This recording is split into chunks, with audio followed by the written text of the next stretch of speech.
JSAM ministries வழங்கும் வேதமும் குறளும்.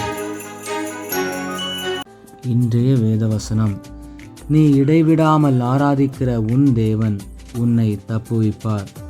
குறள் இப்படியாய் சொல்லுகிறது: ஊழையும் உட்பக்கம் காண்பர் உலைவின்றி தாழாது உணற்றுபவர்.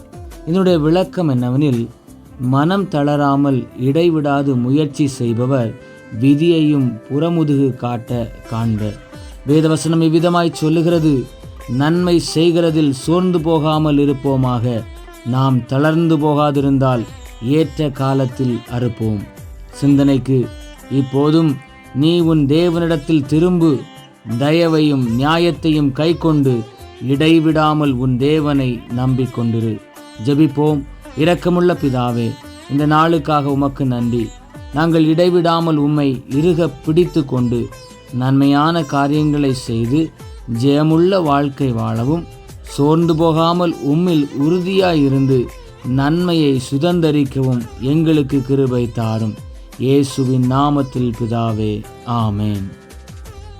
இந்த நாள் இனிய நாளாக அமைய வாழ்த்துக்கள். கர்த்தர் உங்களை ஆசீர்வதிப்பாராக. ஆமேன்.